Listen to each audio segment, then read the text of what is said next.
Hi everybody. Today is Friday, September 21st, and I had my clinic visit Wednesday, and I just now getting around to making a video. Um, when I say clinic visit, that's what you do after your transplant.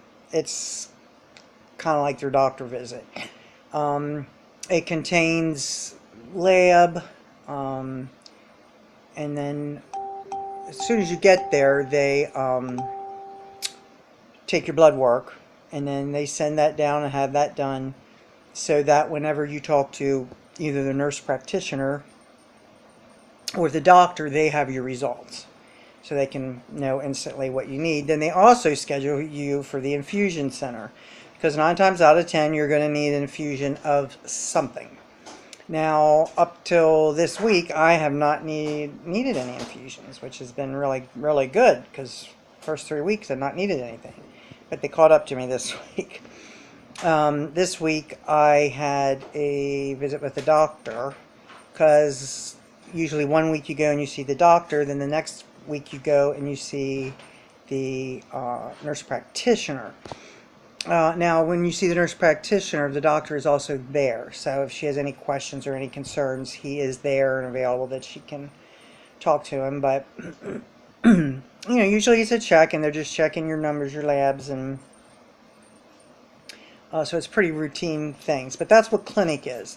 They also call it an allo clinic, because there's 2 types of transplants. There's your allogenic transplant. That is when you get your stem cells from a donor, which the majority of the stem cells transplants that are done are from donors. When I was in the hospital, it was only me and I think one other person who were auto, which we donate our own. So, and it just depends on what disease you have. I mean, some people had cancers, different kind of cancers. Other people had other kind of diseases. I mean, it was just a mix of all kinds of things when I was in there. So anyway, it just depends on your individual case on whether you get an allo or an auto. And again, I was an auto. But they call it an allo clinic, so that's fine. So we get up about 4 o'clock in the morning, leave here about 4:45, and get down. We get down there between 6:30 and 7 o'clock, depending on traffic. We go right up to the allo clinic and have the blood drawn. And then you sit there and wait, usually an hour or so, to see. If you see a nurse, you get in a lot quicker. If you're waiting to see the doctor, that takes a lot longer. So, like, my appointment with my doctor was 9:15. They called me back, I think it was 10:30, and he didn't come into the room till like 11:15. So it was a long morning. And then after examination, he's like, everything looks good, everything looks fine, but I haven't gotten your labs. Let me see if they're back. So he went and got the labs, and come back, and I was busted. I'd been lightheaded for the 2 days before that, different times. I noticed when I would get up, but I didn't say anything. So he came in the room and said, "You're anemic. You need to have a unit of blood before you leave. So you need to go to the infusion center." So I said, okay. My magnesium level was borderline.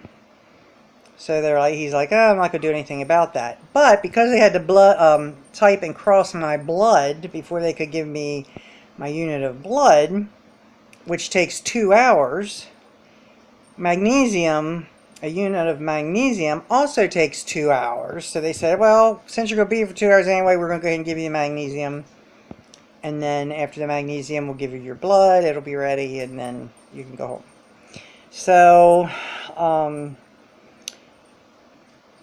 allo clinic's up on the 9th floor at University of Maryland.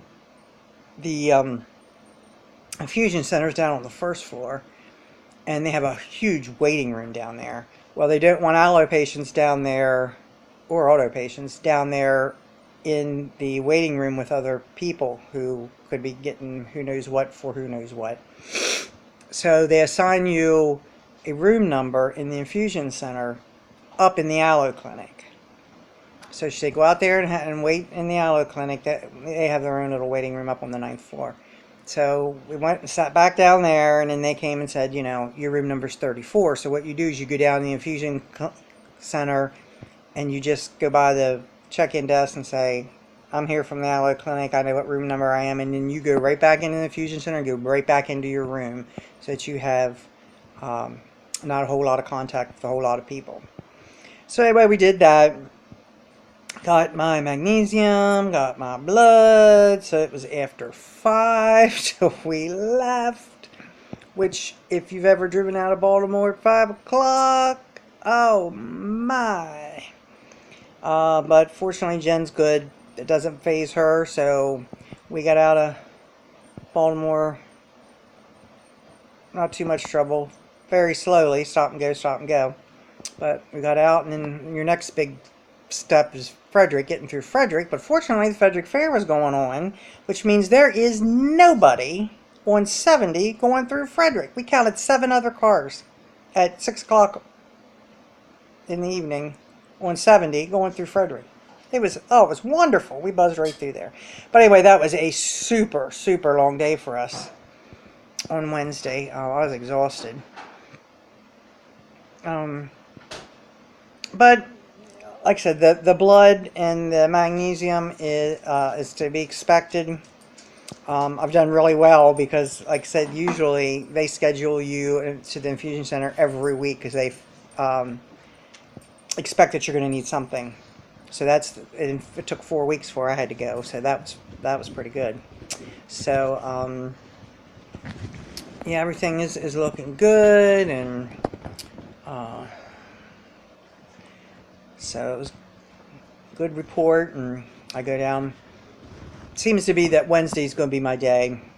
Well, it has been. I'm sure it will continue to be my day to go down and report into the clinic. What they'll do is do that for several months.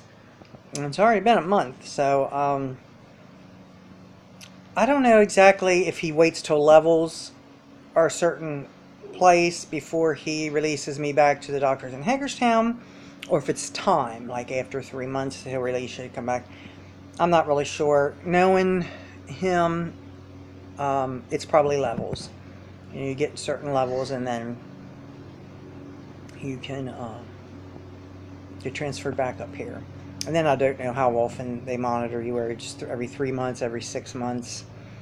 I don't know. Down there it was hard to tell because there were so many people, but they were all in for different things. So some were sitting there saying, well, I have to come every 6 months for a check, and then other ones were every 3 months. And I mean, it just depends on individual cases because no one else down there has T-cell like I have, and just everybody in the room had something different. So and it's interesting. There's a lot of them that's on test programs. It's very interesting to listen to them talk on what they've had and what they've been through and what they're doing now with the test programs and things like that. So, but he was pleased with my progress. Little concerned about my weight. Give me a break. I've lost 60 pounds. I can afford to lose 60 more. I'm fine. So I told him, I said, you know, I'm trying to eat more, and things are tasting a little bit better. I will say I am eating a little more. I think I might have gained a pound. But if I never gained another pound, I'm fine. I'd be happy staying right where I'm at. So I'm not really concerned about my weight. I mean, I know I need to eat, and that's what he was saying with some of my numbers. He said they will stabilize when you start eating. So I've been trying to eat a little bit more, but some things, there's just not a whole lot that is appealing at all. But like I said, I am eating a little bit more. So, and the magnesium, if they give it to you by IV, it doesn't bother you. If you take my magnesium pills, which I do, I take like 4 a day up now. They rip your stomach apart. Oh my, they just rip your stomach apart. So that's another reason I really got to watch what I eat too. You know, there's things I like, but it's just not going to be pretty. I mean, it just makes me sick. I've had to take some nausea pills. I've gotten a little sick a couple times. I mean, I haven't actually been sick, but and let me tell you, you take them pills and it's like instant. Gets rid of it, takes the nausea away. So had to take those, but other than that, I've been doing good, getting up, moving around, and I've got to do more. I've got to work on my steps a little bit more. And I am down to taking one nap a day. I usually lay down every afternoon. So if you call and I don't answer, or you text and I don't answer, I'm in bed. And when I go to bed, I don't care who texts or calls, I don't answer. If someone's here with me, they will. But the best thing to do is text. Then when I get up, I can see it, and then I'll text you back.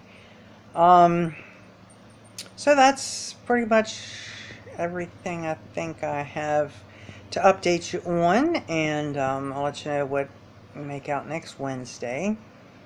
We're coming up, it's been what, a month and 10 days, 11 days since transplant, so that's good. That is good. Be thankful for what you have. Everybody, be thankful for what you have. Be thankful for your family. Be thankful for the roof over your head. Be thankful for your health. Be thankful for what you have.